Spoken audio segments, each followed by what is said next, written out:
মানবতার ফেরিওয়ালা যারা, তারা অত্যন্ত সম্মানী ব্যক্তি, সম্মান করতে হয়।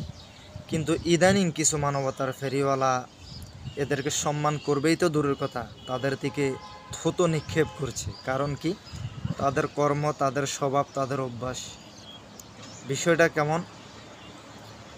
একজন মানুষ বাছার জন্য হা হা করতেছে ছাদের উপর থেকে, ছালের উপর থেকে, কিন্তু তাদের কথা হচ্ছে আমরা বাঁচাতে আসিনি, আমরা খাবার দিতে আসছি, খাবার নেন, আপনাদেরকে বাঁচাবে সেনাবাহিনী।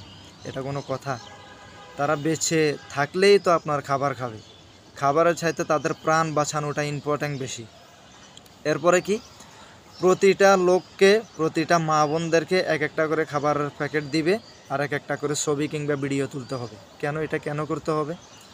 যার কারণে অসংখ্য মা বোন ছবির ভয়ে, ভিডিওর ভয়ে খাবার নিতে আসে না, ক্ষুধায় দিন পার করছে, কিংবা লাইনে দাঁড়াচ্ছে না, কিংবা আপনার লজ্জায় কাউকে বলছে না যে আমাদের খাবার প্রয়োজন, একমাত্র ছবি কিংবা ভিডিওর কারণে।